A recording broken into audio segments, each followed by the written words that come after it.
Today, I'm breaking down the Muhammad Ali Boxing Reform Act, what it actually does, why it matters, and what this new proposed Revival Act could mean for every fighter stepping into the ring. Because whether you're a fighter, a fan, or someone building in this space, this affects you. I'm just going to tell you what's real. So let's start why the Muhammad Ali Act even exists. Picture professional boxing in the 90s. Fighters getting screwed left and right. Promoters hiding revenue. Contracts that locked boxers in for years with no transparency. Rankings that were basically for sale. You had situations where a fighter would headline a massive pay-per-view, generate millions in revenue, and walk away with pennies because their contract was designed to exploit them. And they have no idea because promoters didn't have to show them the books. The sport was a mess. Corrupt sanctioning bodies, rigged rankings, conflicts of interest everywhere. Your manager was also your promoter, who was also connected to the sanctioning body. But in 2000, Congress said enough. They passed the Reform Act. And what it did was revolutionary for one combat sport, but completely ignored another. What does the Ali Act actually do? First, and this is huge, it requires promoters to disclose financial information to fighters. That means if you're headlining a fight, you get to see the gate receipts, the broadcast fees, the sponsor money. You know what the event is generating, so you can negotiate fairly. So think about that. In boxing, if a promoter says, we can only pay you 100,000, you can say, show me the numbers. You have the leverage. Second, it limits coercive contracts. Promoters can lock you into a multi-year exclusive deal beyond 12 months. They can force you to grant future promotional rights just to take mandatory title fight. This prevents the situation where you sign one contract and suddenly you're trapped for 5 years with no ability to negotiate better terms. And third, and this is critical, it creates firewalls.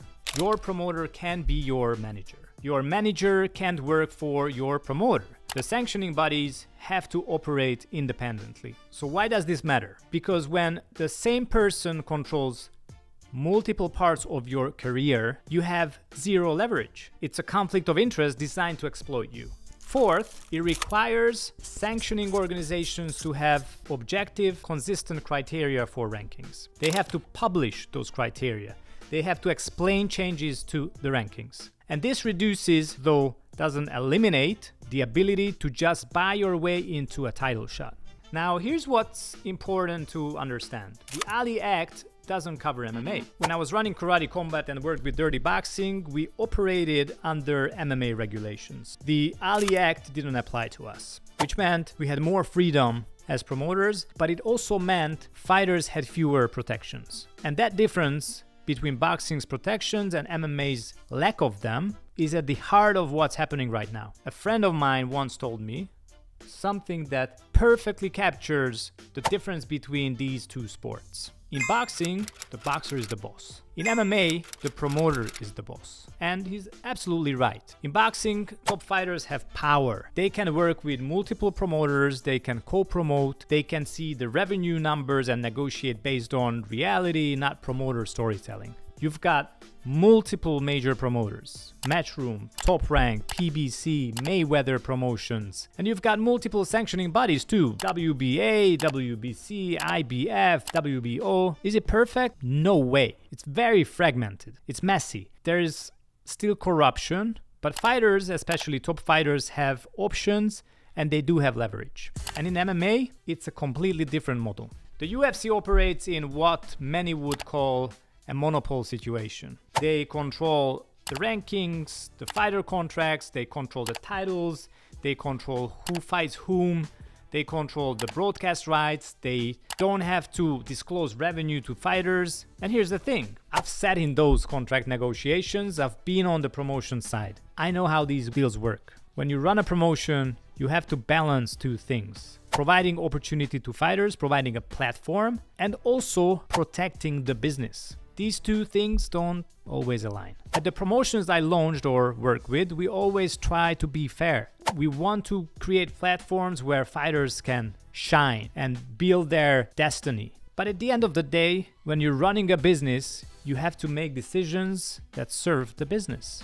Here's the stark difference in most major sports. NFL, NBA, MLB, athletes get about 50% of revenue. In boxing, top fighters can negotiate to take the majority of the revenue from their fights. Floyd Mayweather made hundreds of millions because he had the leverage and transparency. In the UFC, fighters get roughly 16 to 20% of total revenue, and they don't get to see the books to know if that's fair. And some people would say that's fine. In any other non-public business, this is how things work. But now, the UFC's parent company wants to bring their model to boxing. And that's what the Revival Act is really about.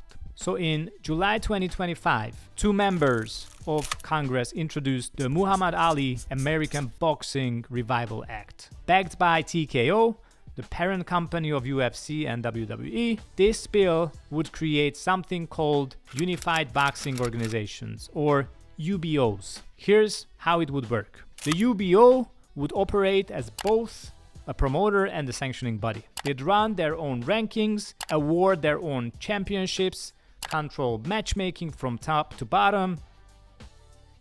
Does it sound familiar? It's basically the UFC model applied to boxing. And in California, this bill passed 6-0. Fighters would have a choice to stay in the traditional system with the WBC, WBA, and so on, or opt into the UBO system. Supporters say this will revive American boxing. They point out that the sport is declining. HBO and Showtime drop boxing coverage. Pay-per-view numbers are down. The biggest fights are happening in Saudi Arabia, not even in the United States. The bill includes some good provisions, minimum pay of $150 per round. Many states have no minimums. Up to $25,000 in health coverage for injuries, access to training facilities and resources. TKO says they are giving fighters more choices and opportunities. But there's where it gets controversial. Critics, and there are many, say this is a Trojan horse. That by creating the UBO category, you're allowing a promoter to bypass the Ali Act's core protections. In a UBO, fighters might not get financial transparency.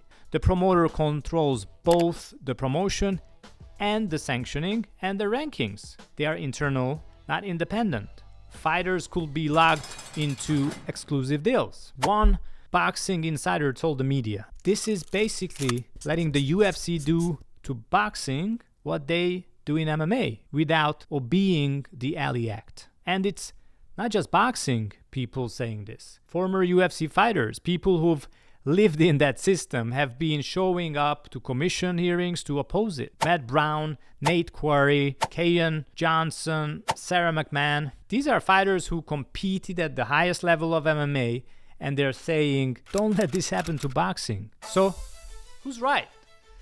That's where this gets complicated. And look, I don't have a hard stance on this just yet. I want to see how it plays out, but let me give you my read based on years of running promotions and understanding both sides. I understand why people in boxing are freaking out. If you're a promoter, a manager, a sanctioning body official, your entire livelihood is built on the current system. A well-funded entity like TKO coming in with a completely different model, well, that's threatening. But I also understand the argument that American boxing is struggling, the biggest stars are either retired or fighting overseas, and the sport is fragmented.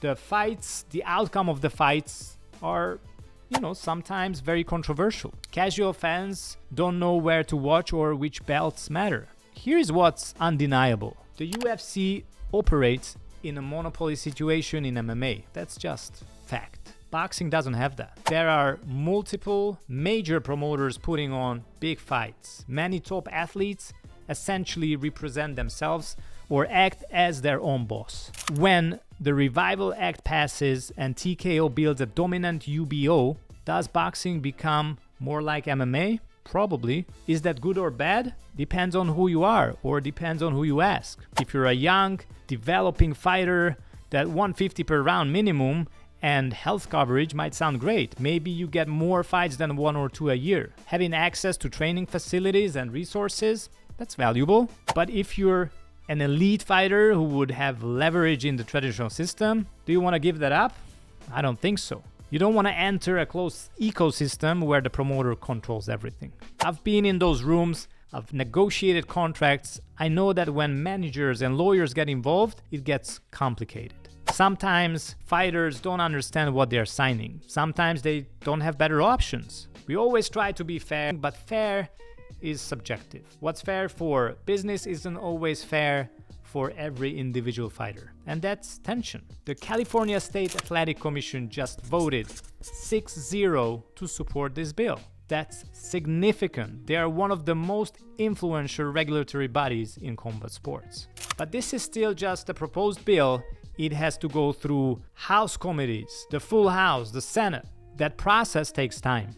And meanwhile, TKO is planning to launch Zuffa Boxing in early 2026 on Paramount, and Dana White has made it clear he wants to operate in his own ecosystem, his own titles, his own rankings, his own system. Whether that requires the Revival Act to pass or not, I don't know, but the timing isn't coincidence. Here's what you need to understand.